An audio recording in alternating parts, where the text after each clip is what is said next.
killers hide in the shadows. But this one stood on the side of the highway. This is the true story of Aileen Wuornos. A woman, a drifter, a killer, and one of the most controversial figures in American crime history. Aileen Wuornos was born in 1956 in Michigan. Her life began with abandonment. Her father was a convicted child predator who later died in prison.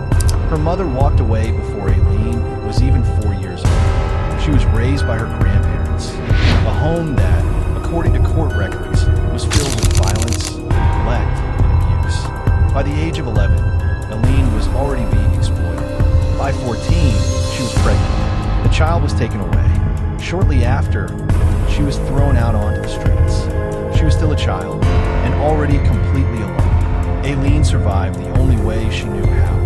She drifted from town to town, lived in abandoned cars, slept in forests, hitchhiked across America. To survive, she turned to sex work, often meeting strangers along highways and rest stops.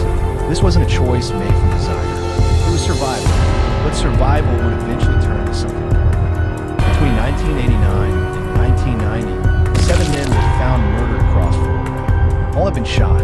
All were discovered near remote roads. All had one thing in common.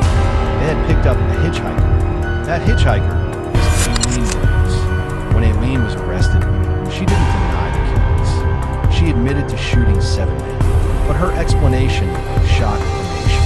She claimed self-defense. According to Aileen, each man had attempted to rape or assault her. She said she killed to escape. The question that divided America was simple.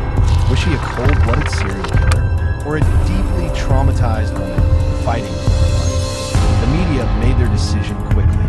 They called her America's first female serial killer. Newspapers focused on her appearance, her temper, her outbursts in court. Very few focused on her past.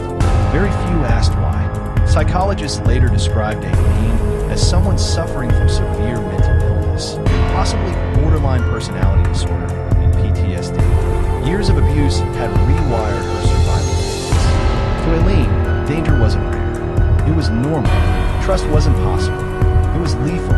During the trial, her behavior became more erratic. She shouted at the judge.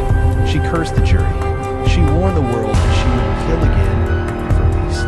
Many believe this was fear talking. Others believe it was manipulation. In 1992, Aileen Wuornos was sentenced to death. On October 9, 2002, Aileen Wuornos was executed by lethal injection in Florida. Her final words were chilling, but also confusing. She spoke about God, about forgiveness, about coming back like Jesus. Some saw madness. Others saw a woman finally escaping a life of pain. Today, Aileen Wuornos remains one of the most debated criminals in U.S. history. Was she evil? Was she broken?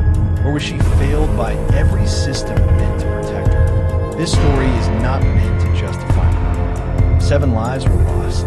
7 families were destroyed.